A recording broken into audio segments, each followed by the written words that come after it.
Good morning, everyone. My name is Christine Goodman, and I am the Director of Cultural Affairs for the City of Jersey City. I am a white woman with shoulder length, dark blonde, curly hair, and a black blazer on here in my office today at City Hall. And I am joined by my Cultural Affairs colleague, Migdalia. Hi, everyone. Thank you for joining us. My name is Migdalia Pagan Milano. I am a Latina woman with crazy wild hair, red lipstick, and I have this beautiful background of the Jersey City Arts, Culture, and Trust Fund logo. So we are here today to present our first ADA Americans with Disabilities Act informational webinar in support of the first Arts and Culture Trust Fund grant applications. The grant applications were released on February 15th, and the deadline for the grants will be Monday, March 28th. Today we have ASL interpretation. So if you do require this service, you can find Anna Elliott and pin her to your page. We also have closed captioning by Caption Access. If you require captioning, you can click the closed caption button at the bottom of your screen. So the program Arts Education and General Operating Grant applications are being administered by the Arts and Culture Trust Fund Committee. And this committee will be joining us today, and they'll also be at our information session tomorrow. If you're here for information for the individual artist fellowship, that will be a program administered by the Jersey City Arts Council. So if you require support for that portion, that grant program, you can contact Jersey City Arts Council at gmail.com or visit jerseycityartscouncil.org, and I will put that information in the chat. The individual artist fellowship and all of our program and general operating grant applications are all due by Monday, March 28th. So with us today, we have John McEwen of the Cultural Access Network, and he's also the Executive Director of the New Jersey Theater Alliance. Wonderful colleague. We've known each other for many years, and every time John comes out to share information, it is valuable. It is really usable information and things that you can implement immediately to make your programs accessible as possible. And so we're really lucky and grateful to have him with us today. And joining John is Beth Prever, who is the Cultural Access Coordinator. And we're so pleased that you were able to join us, Beth. Thank you for coming to share your wisdom and information with a group that is embarking on this first journey together of the Arts and Culture Trust Fund. So it's a real moment in time, and we are so grateful to have you here. So we are now going to turn it over to the Cultural Access Network, who will be leading this session today. Wonderful. Good morning, and thank you, Christine.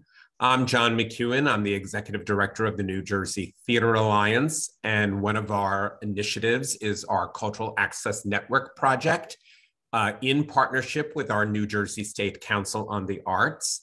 And this is an initiative that is actually celebrating its 30th anniversary this year.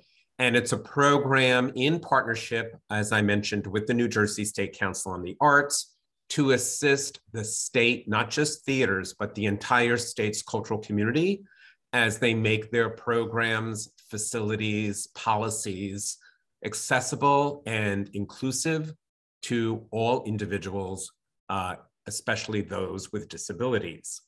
And I am white, cis man. I have brown and silver hair parted on the side. I have a mustache and starting to attempt to grow a beard. I am about 5'11". I have an orange-green checkered shirt, button-down shirt, and I'm coming to you from Asbury Park, land of the Lenni Lenape. And I'm so delighted to have my colleague with me, Beth Prevor. Good morning, Beth. Hi, John. Hi, everybody. Welcome. I'm really excited to be here. My name is Beth Prevor.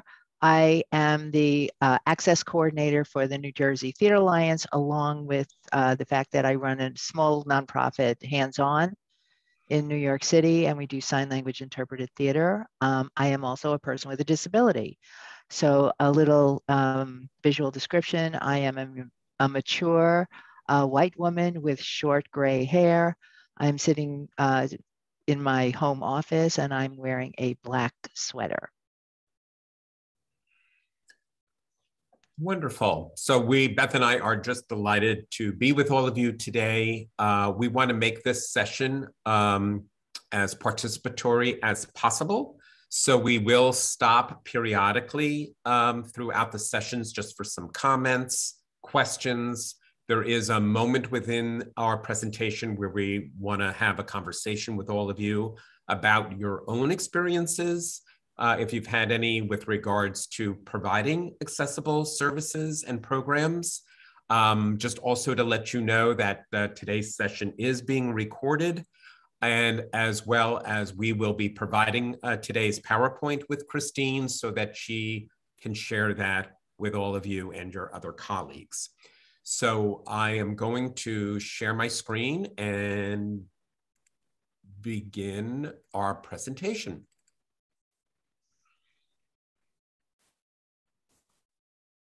So we just want to make sure that everyone's access needs are being met. Delighted that we have interpreters with us today, as well as a captioner, but just make sure that you're comfortable, take some self-care, and have everything that you need in order to fully participate in today's session. So some things we're going to touch upon today. We're going to start off in a moment with some community agreements that Beth and I like to share at the beginning of each of these sessions.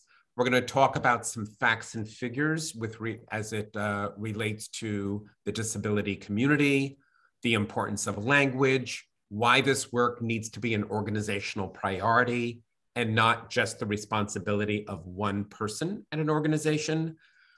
We're going to talk about some elements of planning for this work, how you can make your virtual events accessible, resources, and of course, questions, which we'll take at the end, but we also want you to share some questions and thoughts throughout the presentation.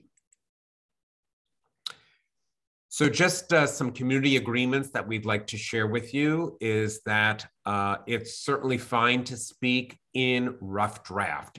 If you have a question or a thought, it's okay if it's not completely formed.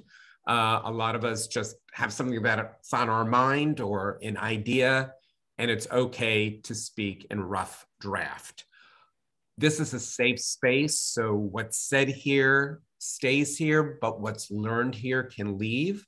So please, no question is a silly question. We're all here to learn together. Certainly hold yourself accountable for your words and actions. And also know that in these sessions, that certainly in group sessions, there are, just know when to come forward and when to pull back. So we just want to make sure that there's enough room and space for everybody to share and participate. And also, we value multiple truths, that all experiences are valued and valid, so that if you do have, we all come from different experiences, and we want to respect that. So if you, hopefully, unless you want to put something in the chat, I'm hoping that everyone will agree to these community agreements for today. And if you don't offer community agreements at your organization, it is something that we recommend just so that there's some clear understanding before a group gathering and session. So I don't see anything in the chat that says that anyone has a problem with our community agreements. So I am going to move forward. one of the things that we wanted to talk about just for a minute is just, I'm sure many of you have heard and used these terms, equality and equity, but I'm just wondering how many of you know the difference between the two. And take a look at the graphic here. And I just love to just take a minute for some folks to just put into the chat what you see as the difference between equality and equity as it relates to this image. So we're just going to take a moment and just share your thoughts in the chat.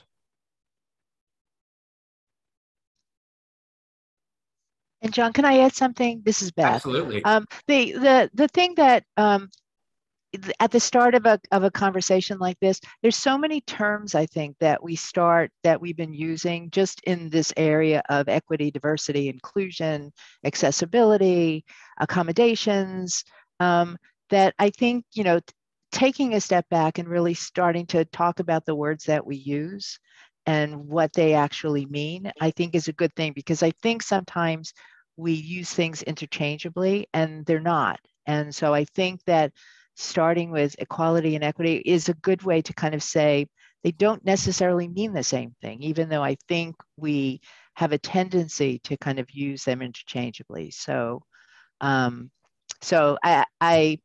think with a lot of the terms that we use and the language that we use, I mean, we'll be talking a little bit more about languages, but I think it's a good way to just be a little bit more thoughtful and intentional with the words that we use in general. So just wanted to throw that out there. That's a great point. In the chat, I'm seeing that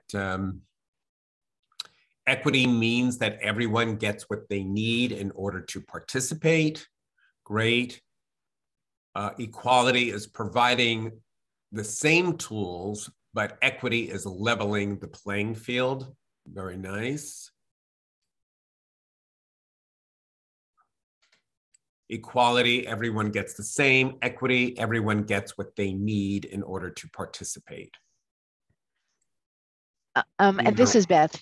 This is Beth too. I mean, thank you for all those comments, and I think they're all great comments. I mean, I think the additional part to remember about this is that we acknowledge everybody's differences. And I think, again, that's like a good way to start, is that we're not, we want equality in our lives, but we also want to recognize what we individually need to kind of get to that equality. And I actually, John, just for reference, I actually saw this picture with actually a third picture added. And what they ultimately did is take down the barrier. So what really would be the solution to both these two ideas is if there was no barrier there to begin with, then right. you don't need to deal with any additional, benches or, crates or anything to get everybody to the same way. You just don't have the barriers. Right. So removing the fence in this case would give everybody, that's equitable, because everybody would be able to, as Beth said, by removing that barrier, everybody is able to see the game. And that's a perfect example of equity. Where here, as you all noticed, everybody did, all three did get a box to stand on. However, that's equality because they each got the one box, but it's not equity. In order for them to fully participate, you can see one gentleman on the left, he didn't need a box at all. He can see over the fence. The girl in the middle needed one in order to see over the fence, and then the person at the far right needed two. And by providing those boxes to lift them up, that's how they were able to experience equity. So I think it's really important. And Beth is so right about the importance of language. And I know later in the presentation, Beth will be going a little bit deeper in the importance of language, but I know I've heard a lot of folks kind of utilize these terms interchangeably. And I think it's just important to take a moment to have a discussion about the difference between equality and equity. And we're all striving for equity.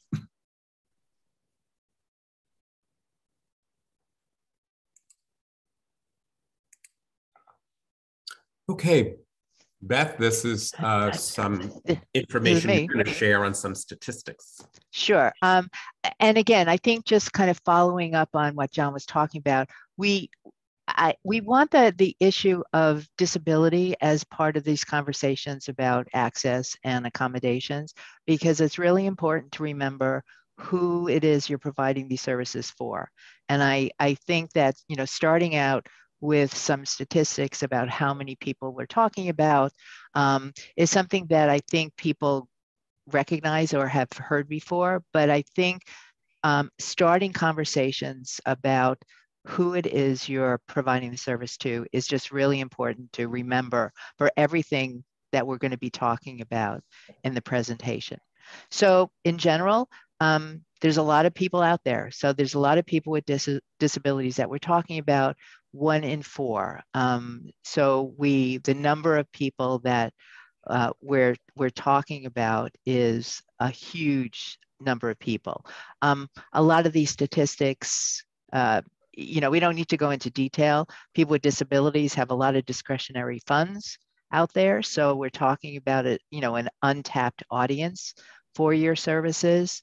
And I think that one of the most important parts of the statistics is that disability is a minority group that anybody and probably everybody at some point in their life will join.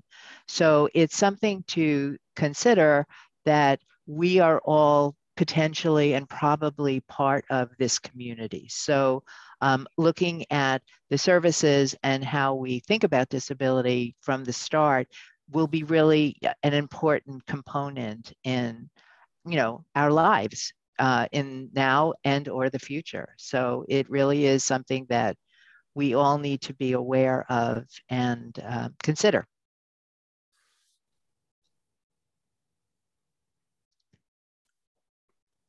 Do you want to go to the next slide? Yes. Mm-hmm. Okay. So it's important at the start too to have this discussion about how we think about disability, because I think personally and professionally, how we think about disability in general has an impact on everything that we consider about disabled people in the future. So probably also people have either been at other sessions where people talk about these 2 models of disability. And again, a model is just like a framework to start with about how you think about something. And so the 2 models of disability that we've pulled out that we think are important at the start are the medical and the social model.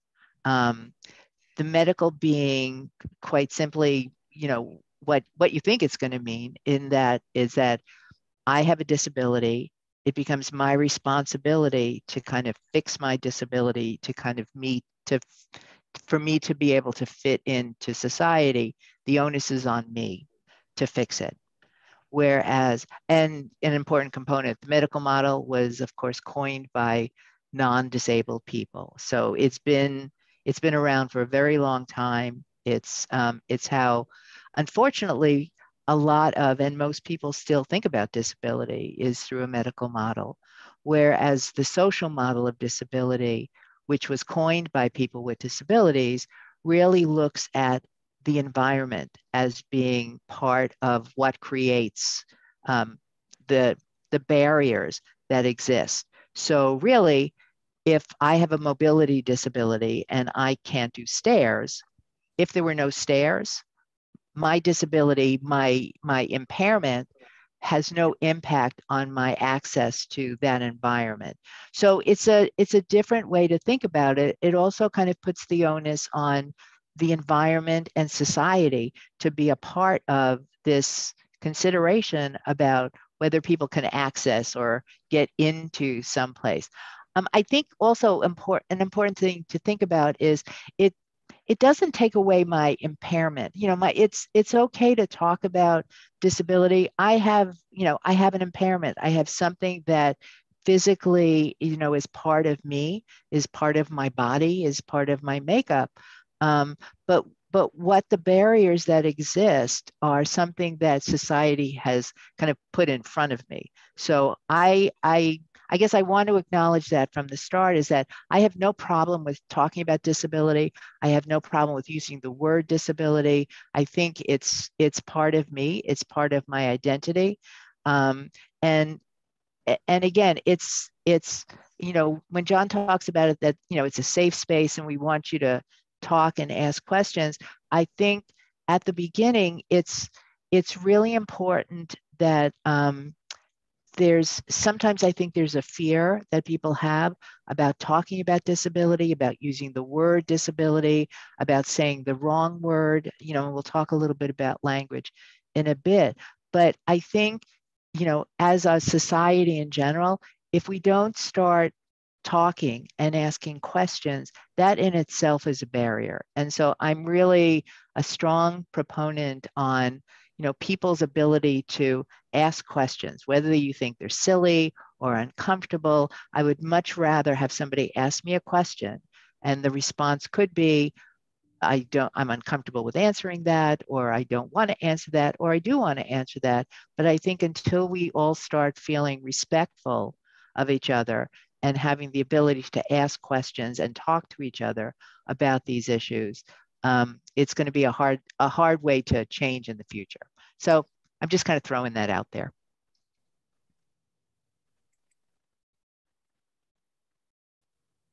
Language.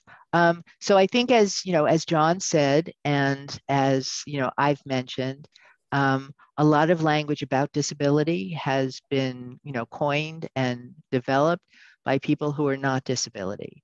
And it's this understanding that disability is not, it's a culture, it's an experience, it's a, it's part of identity. So it's part of, how people identify themselves. And I think this important part about being intersectional, no one is just one of anything, whether we're talking about disability or any other aspect of your identity. So it's there are people with disabilities within the African-American community, within other communities, within religious communities, so it's not just one aspect of a person's identity. So it is intersectional in so many ways. Yeah, and we kind of already mentioned that it is a community that anybody can and probably will join, whether it's through, illness or accident or age or whatever. Probably at some point, everybody's going to be part of it. So it's good to kind of learn things about the community. It's also not, it's not one size fits all, which I think is a future slide. It's, there's lots of there's diversity within every community, and there's certainly diversity within the disability community, so that there's different opinions, so, what I say and what we say and what we talk about is kind of what I say and what we say and we talk about. And somebody else can have a different opinion about language or about other parts of disability and diversity. And everybody's different. So that's just it's a good way.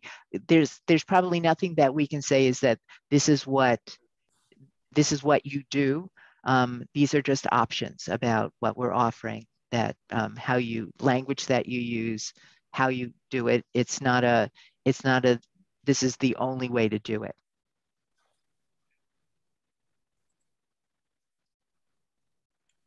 I'm just going to stop here for one moment before we go any further and just see, based upon what Beth just shared about language, about the statistics, Any surprises, questions, comments on what was just shared?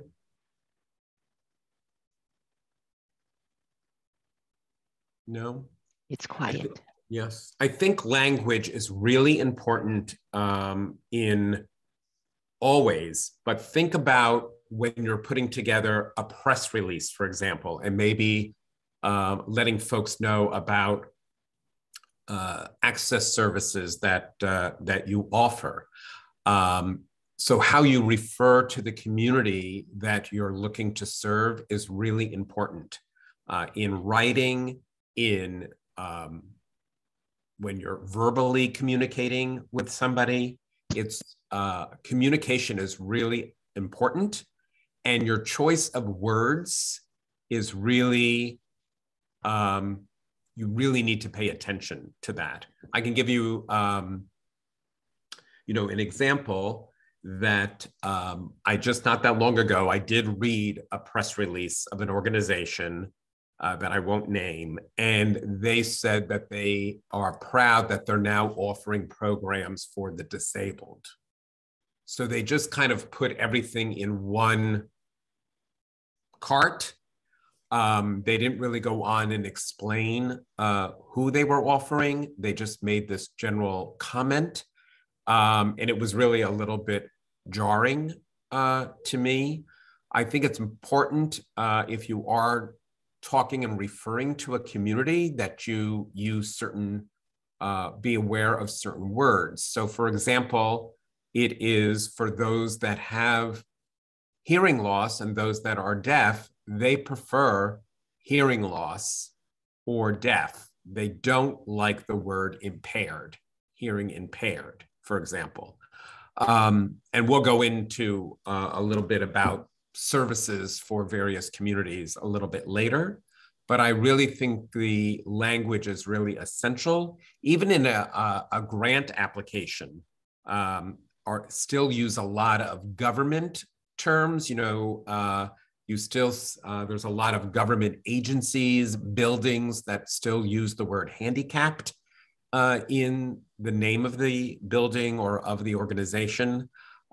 So whenever I write a grant and I see that there's language that the funder is referring to in an application, I usually use the words that we as an organization have a policy in using to educate the funder. So again, you don't want to use the word handicapped. I mean, that's a major, that's a word you definitely want to stay away from. But it's again, in all areas of your communication, it's really important to be sensitive to some language. And I'll share, we had a slide, but it's very difficult to read. But our colleague, Christine Bruno, who used to work for Inclusion for the Arts, which that organization is no longer around, but they did put together some great do's and don'ts of language and terms. And I'll make sure that I share that with Christine, who can then share it with all of you for a copy of today's PowerPoint, because there are some words to really be aware of that we just don't use any longer. And John, at the end of the presentation on the PowerPoint, there is a list of resources, and there are some resources there for the do's and don'ts of language. Right. Also, if you go on the web, there are tons of websites that have lists of do's and don'ts. And I think that it's again, with this language, yes, I think, within the deaf and hard of hearing community, hard of hearing is the term that's used. You will hear the term hearing impaired by certain groups. Lots of parent groups still use the word hearing impaired. Again, it's something that becomes, that's what people use. You can, so you'll hear it. So again, that's, what was mentioned before is that while we're trying to get people to use correct, language for things, you still will hear other languages out there. So And everything's personal too. So you could be having a conversation with somebody who refers to themselves as somebody who's hearing impaired. And that's how they refer to themselves. So you don't want to correct them. That's their comfort zone for themselves. So that's important to understand that. And Beth mentioned this earlier.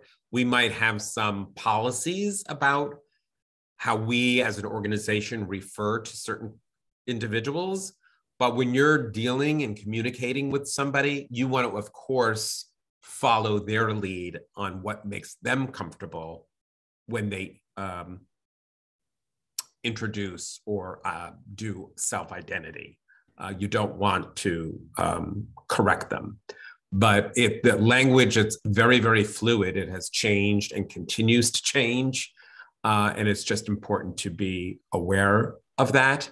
And the do's and don'ts, I think, are really helpful reference for you to refer to. And I think every organization does use and have a policy in how they refer to certain constituencies.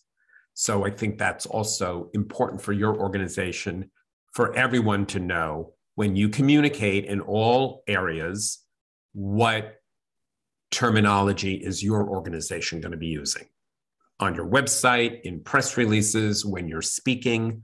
That will be helpful.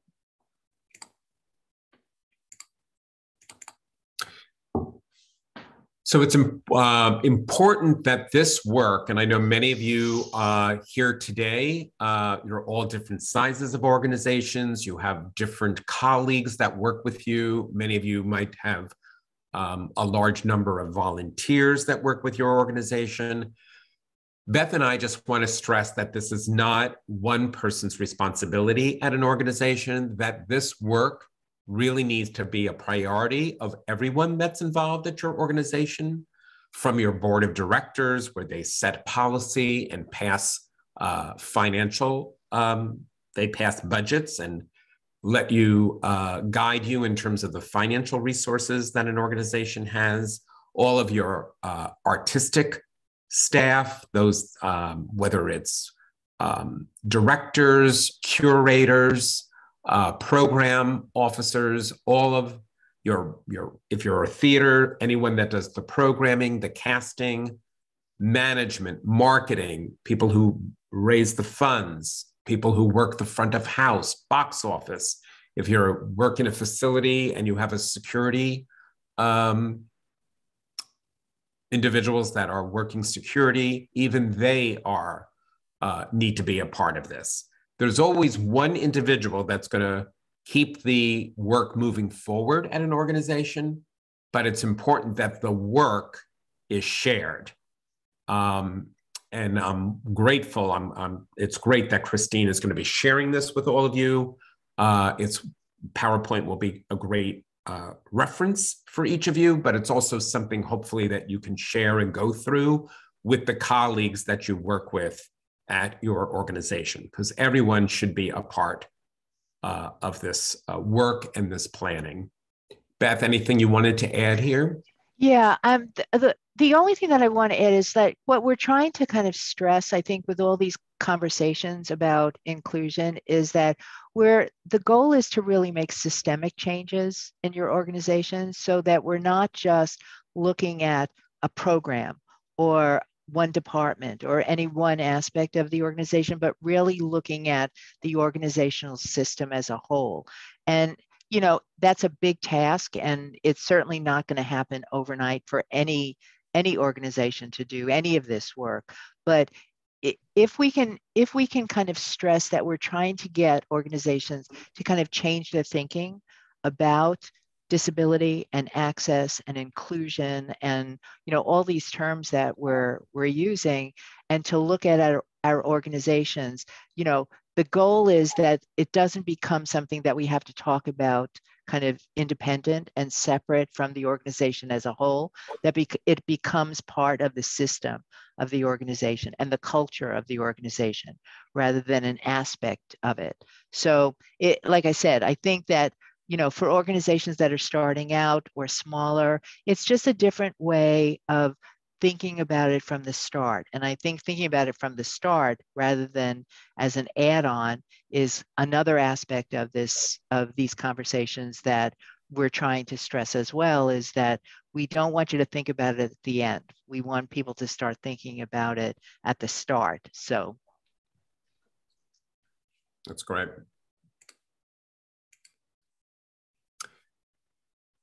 We believe that an advisory board or an advisory committee is very helpful to an organization as they do this work. I know you all have boards of directors. You might involve some members of your community on other aspects of your organizational planning. The same thing here as you think about your accessible policies, programs, services, that you want to make sure you're engaging individuals that you're looking to serve.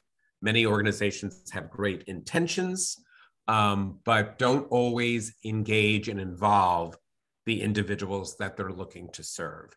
So we find advisory boards or committees made up of individuals that you're looking to serve to be really helpful. You can even share an advisory committee with a few other cultural organizations in your community. But these individuals will certainly help you as you develop programs and services. They'll spread the word about the good work that you're doing. They might have some ideas where you might be able to secure some financial support for the work. They can help you in staff and volunteer training. And it's really important that everyone in your organization has some training around the best way to be welcoming to all of your patrons, setting policies, helping you target market your particular programs. So for some services, you want to target individuals who have vision loss, for example, or who are blind. You want to be able to connect with certain organizations that serve and work with that constituency. So the target marketing is really important. And as I mentioned, we suggest that if you can share an advisory committee or board with a few other organizations, that's also a wonderful way, because many of you might be going after many of the same people in your community. So you might find a way where you can have a group that can serve as advisors for a number of organizations. And for years, when I worked at Paper Mill Playhouse many moons ago, this was the very first thing that we did, was we put together an advisory committee. And I can't tell you how essential they were in providing support as we developed the services at Paper Mill, as we started to market and begin to build an audience. They were our greatest ambassadors. They really did spread the word about the theater and what programs we were offering. So give this some thought, if you haven't already, on how you can engage those in your community that you're looking to serve. Beth, anything you want to add here? Nope, I think you covered everything. And we know that many of you have volunteers. You might have an interview process for a volunteer or a form that they might need to fill out. You might also have job opportunities where you need to conduct interviews. You want to just make sure that you have always an accessible location to conduct interviews, or maybe to even hold an audition. So perhaps it will be an artist with a disability that you are going to be meeting with. You want to make sure that the space is always accessible. If there's any forms that folks need to provide or need to complete, that they are available in alternate formats. Some individuals may not, for whatever reason, be able to complete a form. Would you be willing to accept the information over the phone? So again, to make sure that you're open to ensuring that you can collect the data in any way that's going to be equitable to the potential volunteer, staff member, or artist. When you're putting together your job descriptions, give some thought to what are the responsibilities within that job that are essential, that this particular position must complete. And then what are some marginal functions? So if you find a qualified candidate and they can meet the essential job descriptions, meaning they can being able to work the computer, answer the phone, those are essential components to the job, but perhaps there's other elements such as sorting mail, for example, that is kind of more of a marginal function where you might be able to assign that function to another member of the staff, but the real essential elements, the being able to work the computer, answer the phone, provide customer service support, they can do those essential functions. You want to hire that person because you're very impressed with their qualifications for the essential responsibilities. But the few marginal things you identified, you can certainly make other decisions in terms of passing those responsibilities on to perhaps somebody else within the organization. So these are some things that we want to give you, provide you with some thought as you think about not only paid staff, but I know many of your organizations are working with a wide range of volunteers. Anyone that you're bringing in to work with you, you should be giving this some thought. Beth, anything you want to share here? Yeah, just one point. I think in these conversations where we really are talking about systemic changes and changes from the start, is that the more you can consider these accessibility needs in every aspect of your work. So whatever form you have when you do a job announcement, if there is on the form a template that always puts, if you need an accommodation, please ask, or that you're always thinking about when you're having an open house, that you're thinking about the accessibility of the place in advance so that it doesn't go onto the onus of the audience person or the person that's kind of looking for employment at your place to always ask. That's a big aspect of accessibility, and on a personal end, that it's always onto me to ask, is it accessible? Can I get there? And sometimes if we're looking about this idea about welcoming and being inclusive from the start, like what it says that your organization is thinking about accessibility at the start, that I don't have to kind of always ask, is it accessible? I think that kind of takes a big burden off of the person. And it also shows me that it's something that the organization has thought about in terms of inclusion, that I don't have to always ask, because it's exhausting sometimes to always be the person to ask. So the more you can kind of set a template or set something that everything that you send out has thought about accessibility on it, just kind of shows me that you're an organization that is being inclusive.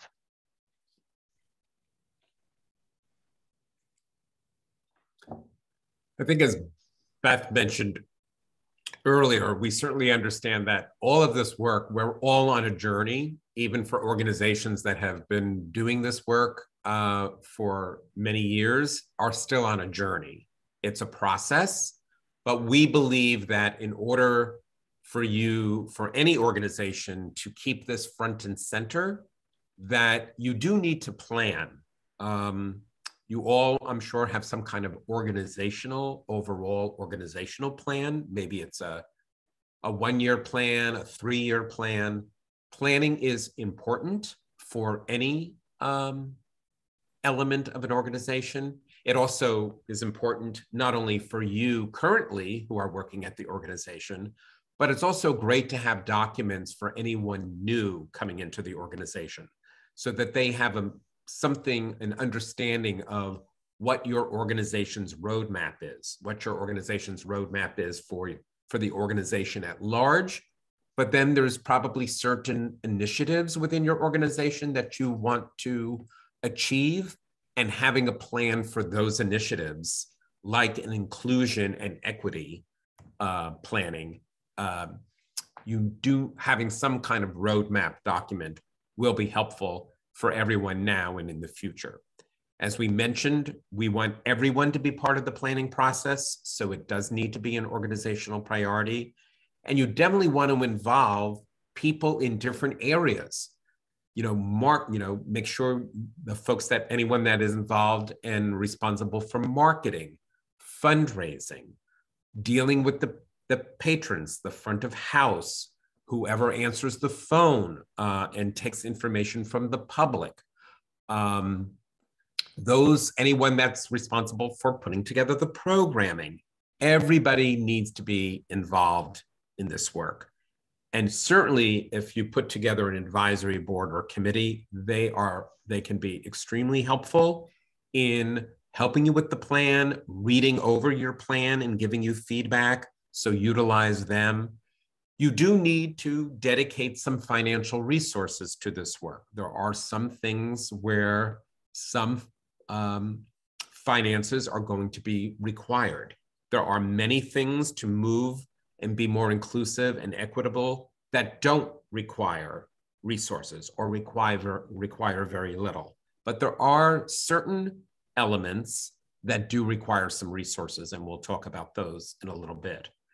And a self-assessment. We do have some self-assessment tools on the New Jersey Theater Alliance website, because it's important as you're planning to think about where you are before you know where you're going. And these assessment tools can just give you a good indication of what you currently are offering, but also it gives you information on what's possible that you can offer and think about for the future.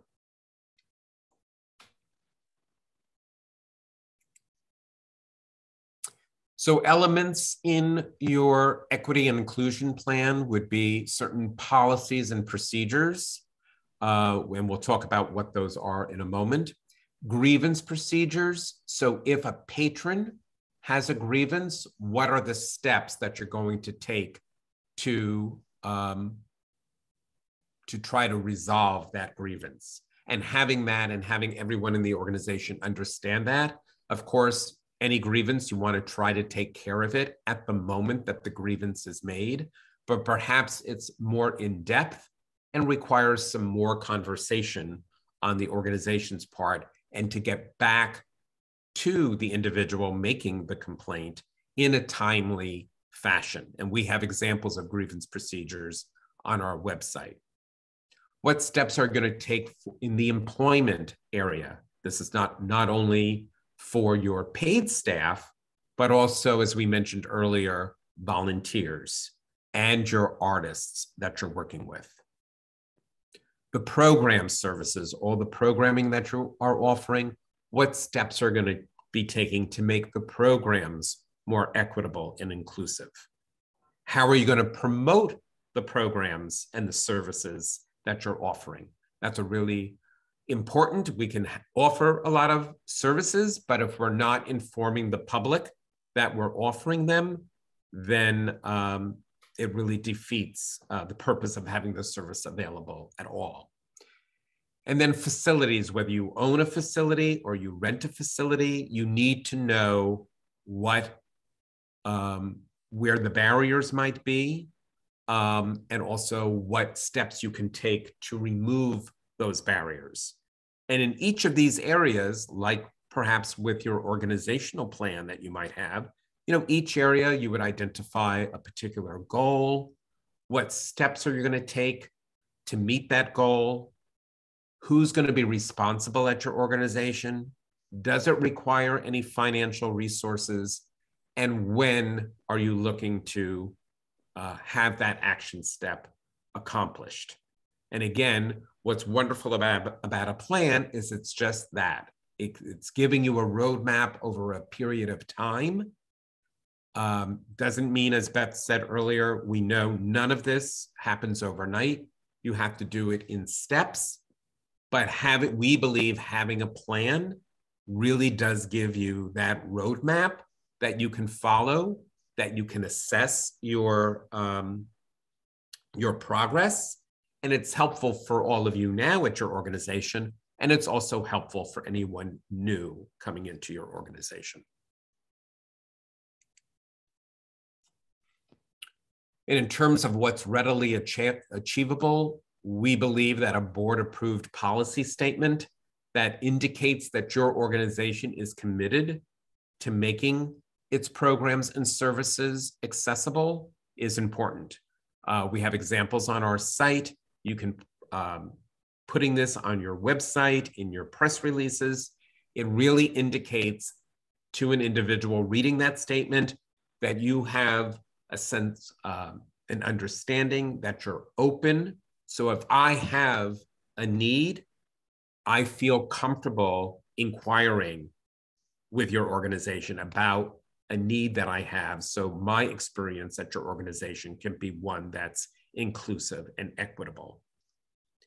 Advanced notification policies. Some of you might want to offer a sign interpreted experience or something for those with vision loss, or maybe it's open captioning. These services do require outside talent that needs to be contracted. So we recommend that if somebody does require one of those services, to contact your organization. We say, if possible, 2 weeks before the scheduled event, which would give you enough time to make contact with somebody that could provide the service requested. And again, having that in your press releases, your marketing materials, website is really important. And we just talked about the importance of a grievance procedure. We just spoke about that earlier. Training for your staff and volunteers, so there's always a welcoming environment, is really important.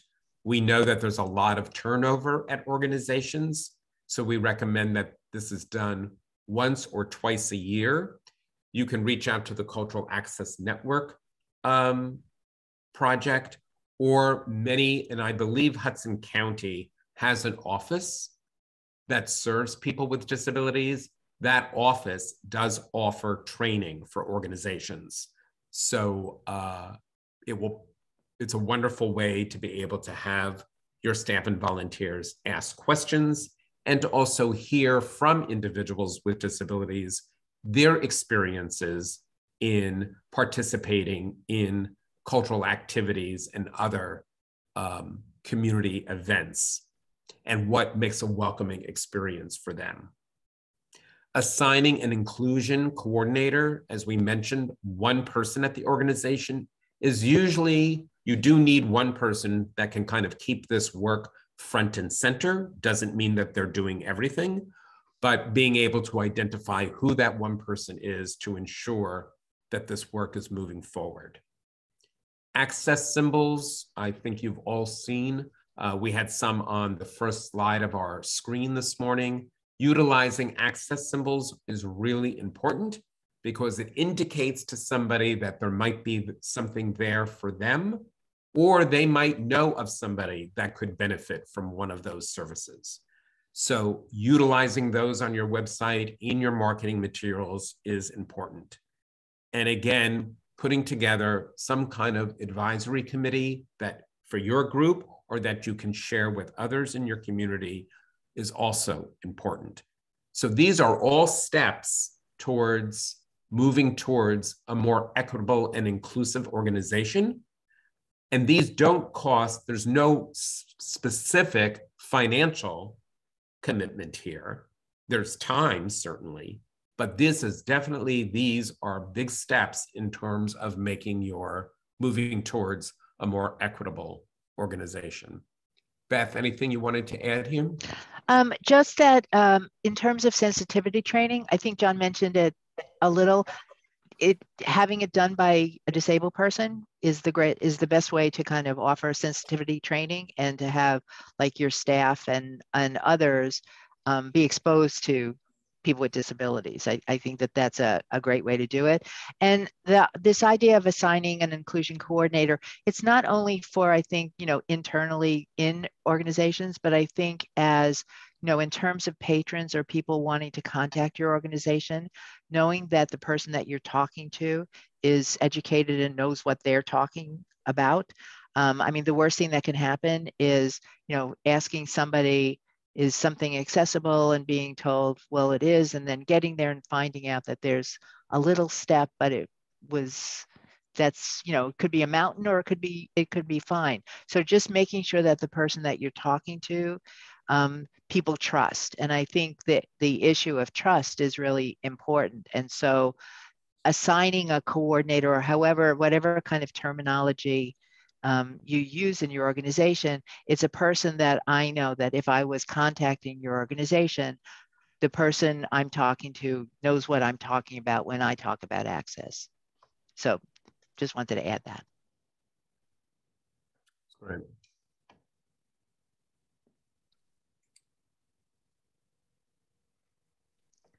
This is me, right? Yep. So we're gonna start, and there's a lot of information about programs and services. So I think we're gonna try to cover as much, and it's gonna be quick, and it's not gonna be in depth. I think John will probably talk about a little bit later that the Alliance and the Cultural Access Network provides kind of monthly webinars that really focus more on services and programs and go into a lot more in-depth information about the specific programs than we probably can do here. So I just want to kind of throw that out as a little plug for our Access Thursdays that you can, and the information you can find on the Alliance's website. But I guess the important thing to note about disability is it's not a one-size-fits-all situation. It's every person with a disability is a person with a disability. So if you've met one person, you've met one person. And every person has different needs. And generally, the person who knows the most about their needs is the person. So it's not even making assumptions about a person's ability or disability, but really including the person in the conversation. So it's that understanding of the kinds of programs that you offer or you can offer. As John said, you start slow, you start with what you can do. It's probably not going to serve everybody, but having these conversations with individuals about individual needs can really provide a lot more information for you than you might think. And so it's, if somebody asks for an accommodation or asks for something, it's not a good idea to say no, and it's probably not a necessary thing to say no. It's probably something that, if it's discussed, can be accommodated. I mean, I think an important point in this whole thing is that, people with disabilities are just like any person. They want to access your organization. So how we can all work together in making that accomplished is a conversation that I think we all need to start feeling comfortable with having, to say, maybe I can't provide this. What could I provide, or what could we work out to make your needs met, or to make you feel welcomed? And again, it's having these talks with people and conversations, I think, will give you a lot more information than you could ever assume on your end without that participation. So yeah, so I think I've covered these points. So we're just going to I'm going to stop sharing my screen in a moment. And we just want to take a moment, one, to just check in, see what questions, thoughts you might have on the information shared so far. And love to hear from a couple of you about your experiences, if you've offered some programs, accessible programs and services, or thinking of providing them. Perhaps there's a success story, or maybe you've encountered some challenges. So we'd like to just take a few minutes for some group discussion. So I'm going to just stop my screen. and just open it up for any questions, thoughts, and any information you want to share about some of your, perhaps some of the work that you've done in this arena. And if you have a success story, we'd love to hear it, but also any challenges that you might have encountered. So anyone want to share? And if you please just unmute yourself and just introduce yourself, your name and your organization, that would be wonderful.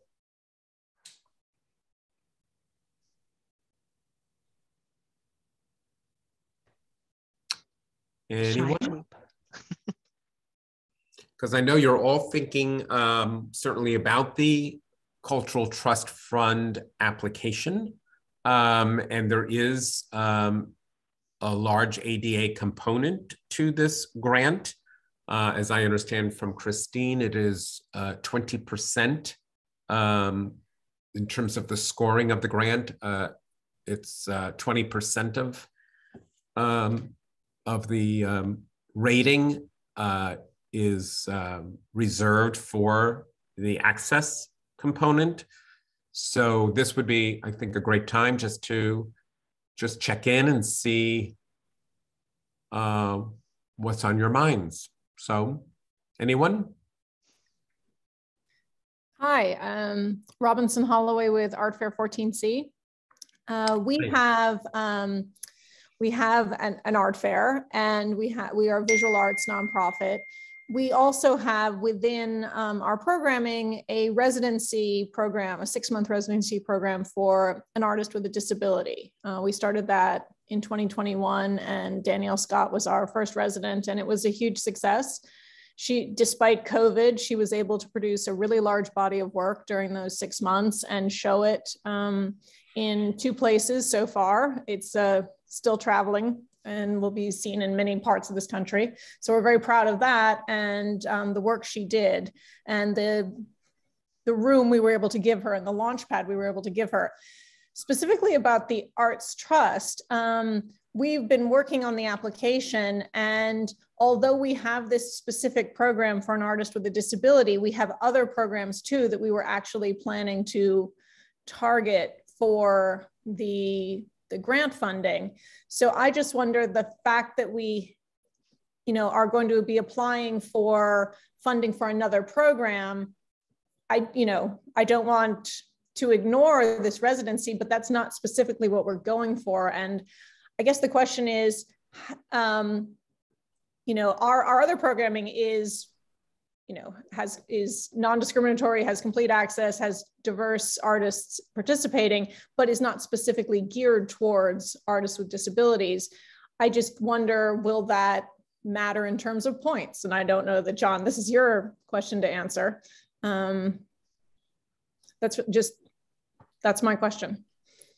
Is even though we're not doing this, I know disability is an important part of the application, and certainly it's an important consideration in our organization, but it's not what we're targeting for this grant. I don't know, Christine, do you want to comment on Robinson's question? Sure, Robinson, can you say that one more time, please? I just want to make sure I understand what you're. Well, it was really that I know that accessibility is a huge part of the grant program, and it is a huge part of what we do at 14C, but we're being asked to list very specific things that we would be putting the grant money towards, and it wouldn't actually be to this residency program for the artists with a disability, it would be to our other programming. Will that count against us, or? You're talking specifically about your budget? Yeah, we're going for the operational grant money. And I just wonder, how do, I feel like we definitely think about access, and we have a very successful program for an artist with a disability, but I just wonder, given that, yes, the budget that we're putting in for the grant money does not actually address this specific residency. Well, some of your budget line items for accessibility could be how you market your program. Mm-hmm. and accessibility around that and how you're going to document it and communicate the program itself in the documentation to the public. So you can think about accessibility on those terms and also in terms of the organization itself. Okay. So your internal management. All right, thank you. Yeah. Robinson, can I ask a question? This is Beth. So, I mean, are you talking about that you want to like kind of expand your outreach to people with disabilities just for your programs and not necessarily for the residency? I don't know that we necessarily thought that much. I feel like it now is something that I, you know, since Christine brought up that maybe marketing this, you know, in a more thoughtful way to an audience with disabilities. I just really wondered, given that I feel like our organization does, you know, address a lot of access issues, but that in this particular grant, we were targeting a program that is not specifically one of our programs for disabled artists, whether that would be an issue. But I think, again, if your language is inclusive to everybody, I think sometimes, especially with disabilities, you have to kind of go somewhat overboard in terms of being explicit that people with disabilities are encouraged to apply, or, you know, something like that, to show to the community that this is a program that is open, and and if you happen to have a disability, yes, please feel free to apply for this. So sometimes we're doing kind of, you know, target marketing to a group that wouldn't necessarily think this is for them, because I think we've spent so much time and energy historically on kind of segregating and being specific to the disability community, whereas for you, if you want people to kind of just think open and saying kind of everything is open to everybody, including people with disabilities, sometimes you have to kind of go overboard with language to say, and you can apply for this too, that it doesn't have to be specific to a disability. Because I think, like I said, I think historically we've kind of created this situation where we do things for people with disabilities that are a separate thing and not necessarily part of the general.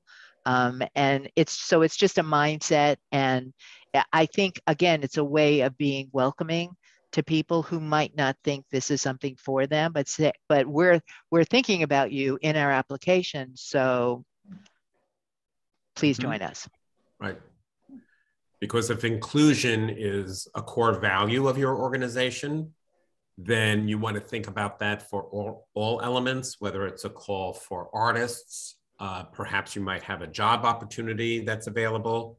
You want to indicate that you're encouraging individuals with disabilities, BIPOC candidates, because for so long, I think Beth is correct, for so long, there's been these projects that have been designed specifically for one constituent.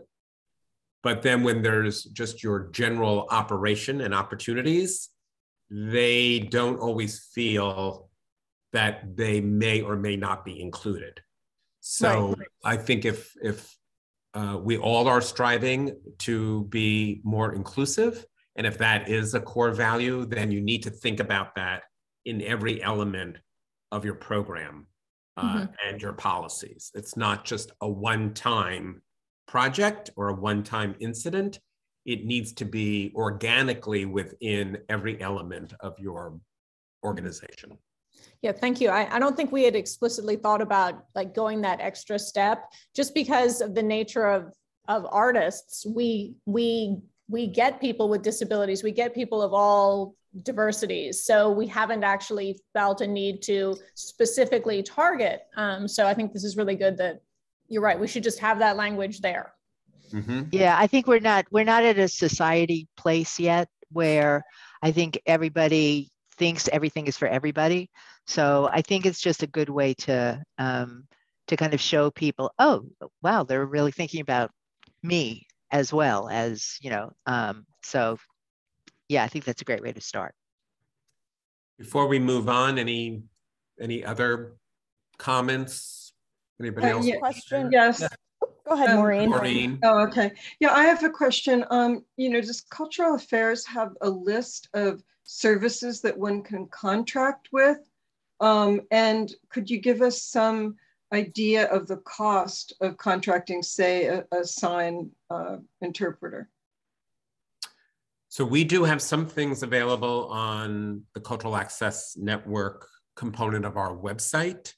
But I think in my experience contracting with, say, a captioner or even an interpreter, and Beth can comment on this as well, they've all been a little different because the individual that you're speaking with, they might have a different fee structure than, say, somebody else.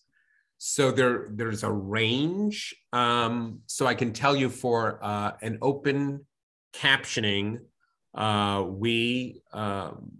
Beth, you can remind me, but for our captioning for, say, a 90-minute session like today, I think we spend for the captioner, it's about $200 or $250. Is that right?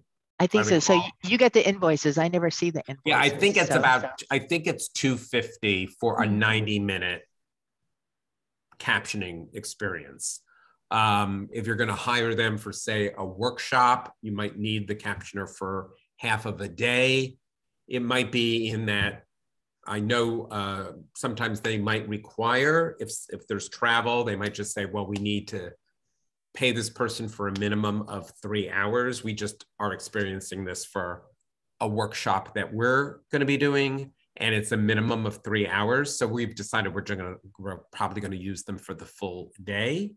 And that's probably going to be somewhere around $800 to $1,000. You're utilizing somebody for the full day.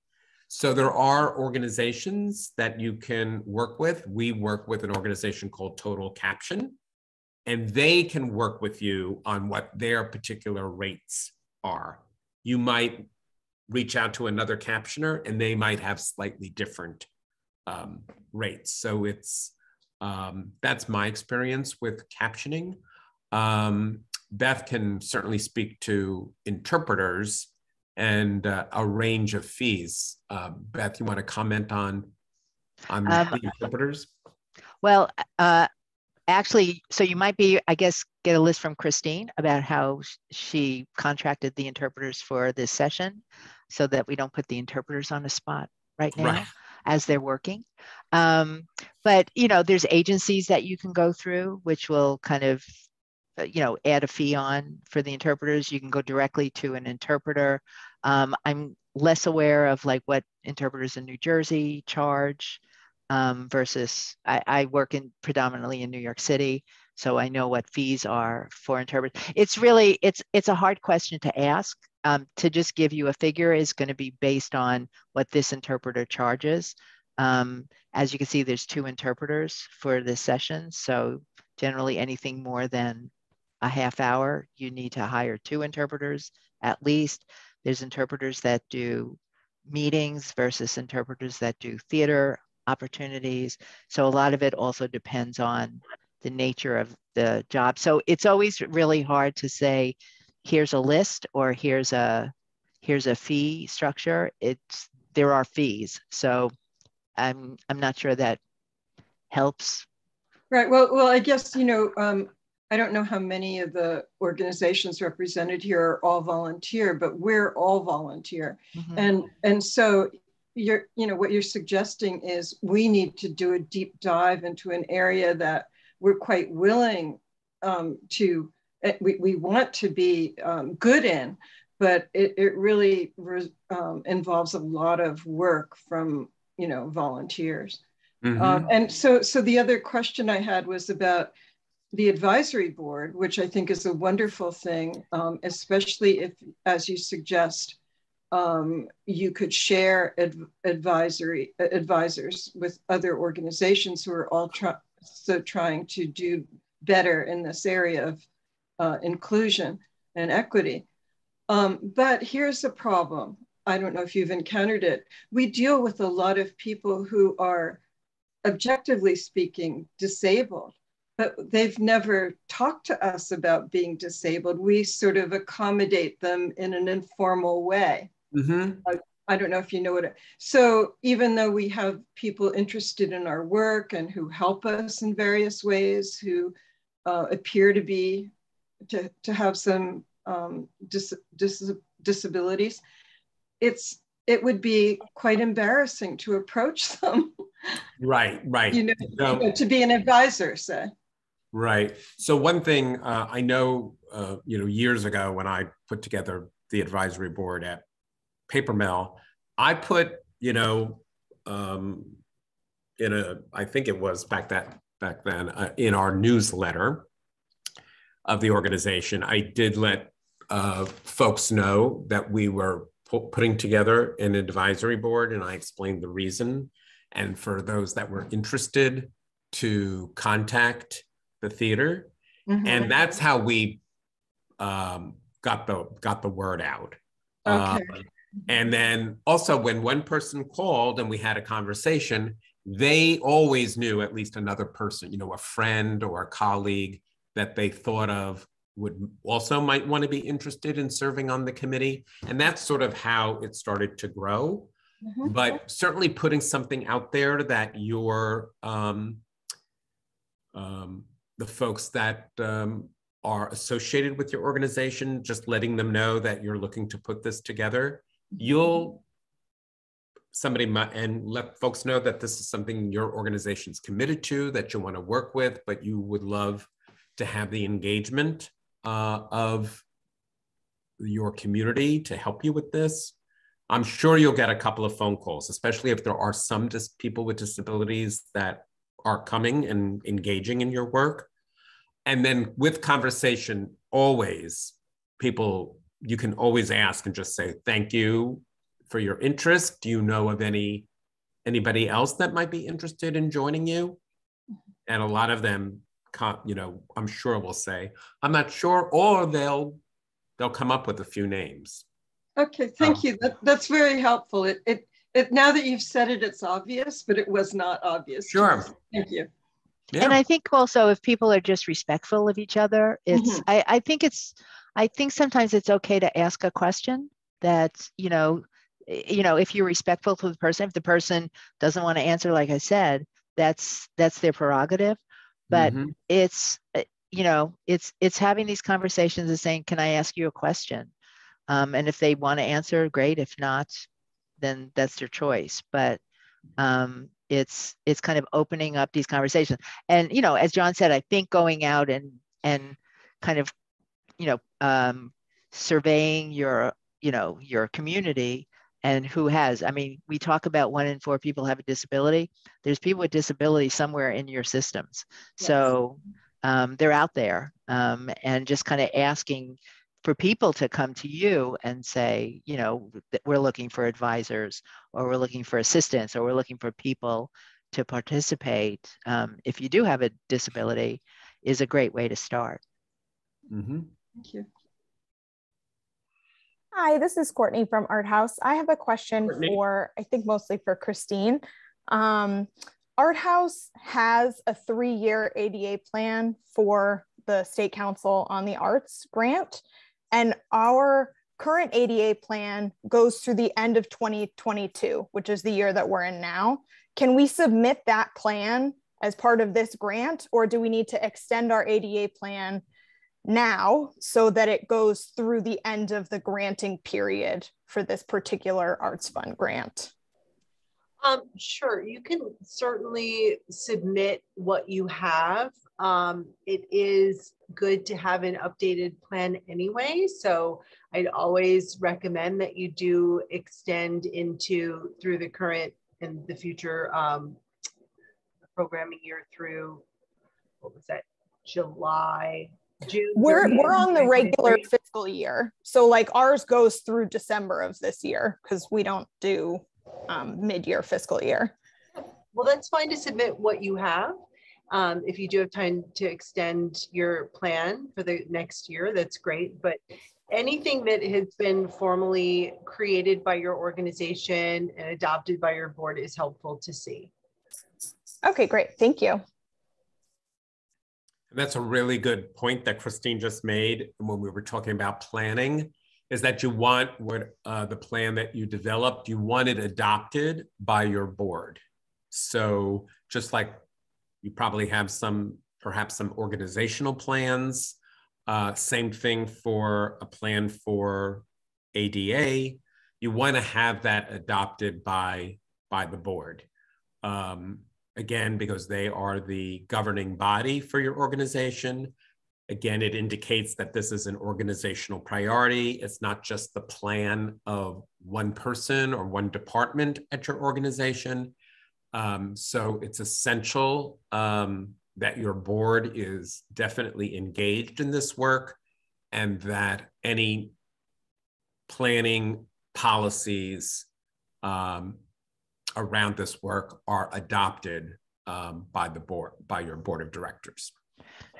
And just to add too about plans, I mean, when you're thinking about a plan, be like real intentional and real, and really what you think you can do and can't do. Because I think one of the worst things about trying to overplan or think that you can do too much is to not do a good job at some of these things. And so what you really want to do in order to have, you know, people with disabilities want to come to your organizations is do a really good job. So really be clear and honest about what you can do now and what you're going to do in 5 years and what you're going to plan for, you know, for the future.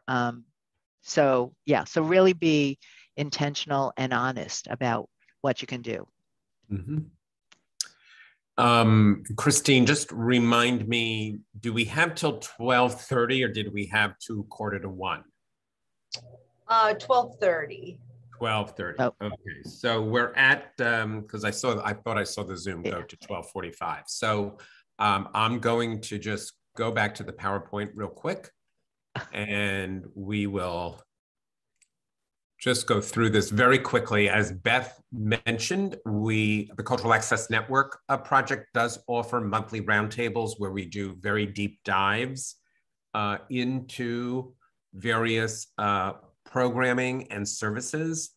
But some of the things to keep in mind that you can offer programs for those who are blind or low vision, such as making Braille available, having large print materials available, where you seat people, sometimes seating somebody closer to a stage can actually be very helpful, because individuals, for a large number of people who have low vision, have some sight. And sometimes an individual might ask if they are seated up front, they can make out certain shapes or colors. So just to be aware of that. Having a sensory experience where they can feel props and costumes before a show. Maybe they can feel a piece of art or a piece of sculpture. And of course, there is, as you may know, there's audio description, which is a description of action taking place on stage.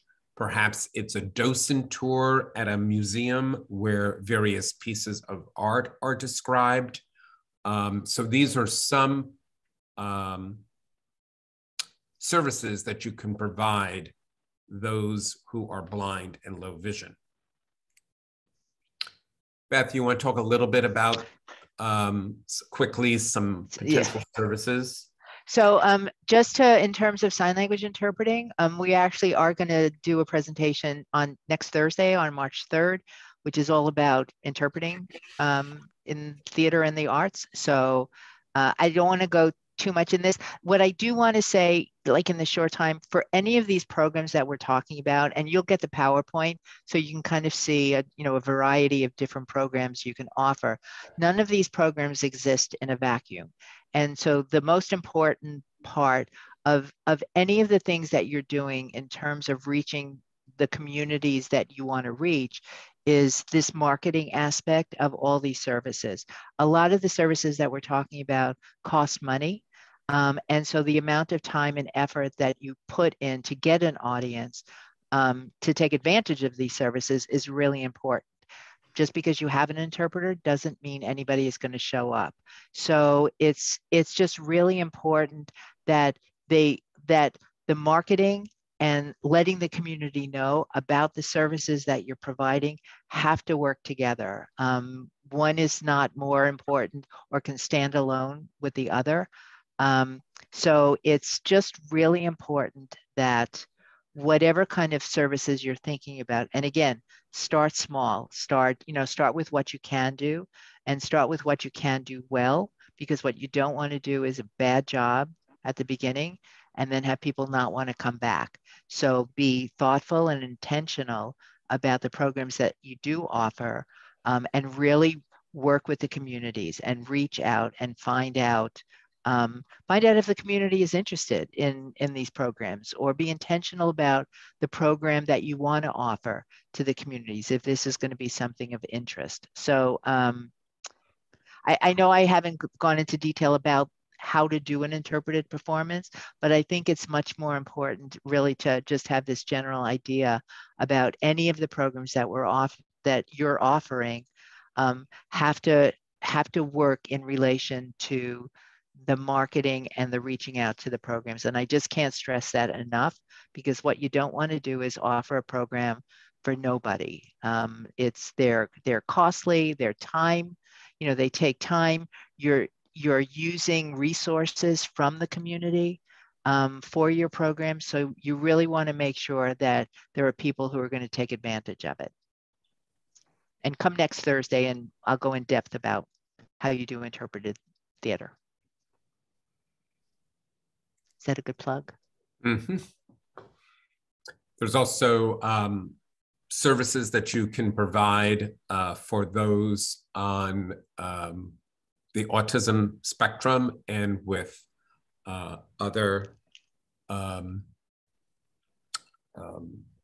people who are neurodivergent. Thank you, communities. So we've done sessions. In fact, we do have a session on this later in the spring. So again, attending our monthly roundtables where we do much more of a deep dive into these programs would be helpful. And if you don't get the announcements of the Access Thursday roundtables, Christine, I believe they are sent. I think you are on that list. If not, I'll make sure that you're added, and then you can just always, we welcome everyone. You can certainly provide emails to us, or Christine could just do another broadcast about the opportunities to all of you. We'll spread the word for sure. Thank you. Also, I just want to add too, John, like in addition to this idea about sharing advisory committees is kind of share resources. I mean, go to other organizations in your area or outside your area that are providing services and kind of see what other people are doing. None of these services, you have to like reinvent the wheel. I mean, if somebody is providing a service, kind of see what somebody else is doing. Check in with them. Can you share audiences? Can you share lists about if you do dance and somebody else does music? Maybe there's kind of cross relationships that you can develop with other organizations. In terms of kind of expanding audiences out there. Who might be going to one theater and maybe might not know about your organization, about what you're doing, but take a look at what other people are doing. I think that's a really good way to learn as well. Of course, always taking a look at your facility, whether you own it or rent it, and here's a list of things that you should really think about in terms of entrances, parking, your restrooms, seating areas. Really do a walkthrough, and I would strongly suggest that you do a walkthrough of the facility with somebody with a mobility impairment. That's going to be really helpful, because doing it on your own, you want to make sure, again, somebody that does have a mobility impairment is certainly going to see things and make suggestions that otherwise would not occur. So really important to really understand your facilities and what the barriers or potential barriers are, and make a plan to remove them. And again, this is where having an access coordinator or an access contact person is really helpful for somebody to call and ask a question. Because the only person, as I said before, who knows what they need is the person. So having a contact person to be able to get that information is so incredibly helpful. And I say that from personal experience. I always contact people. I want to know because I know what I can do and I know what I can't do. And I want to be able to ask that question and get an honest answer. These next few slides are about making your virtual events accessible. So these will provide you some tips in terms of making them accessible for those with hearing loss and those with vision loss. So take a look at those. Always go to the Cultural Access Network site. So if you go to the New Jersey Theater Alliance site, you'll be able, and then just click on the accessibility tab. So it's njtheateralliance.org. Hit the accessibility tab and you'll see resources listed there. We are updating this, so in the next several months, this will be a lot more streamlined than it currently is, but we do encourage you to just explore that component of our website. There's also some resources there as you think about your ADA plan, so please take a look at that as well. And certainly, if you have any questions, you can reach myself or Beth, and we'd be happy to help you. Again, as Christine sends out the information about the Access Thursday roundtables, which happen the first Thursday of every month, we do a lot more deep dive into specific areas, so we'd love to have you join us. And as I mentioned, I will get some do's and don'ts over to Christine in terms of language that she'll share with all of you.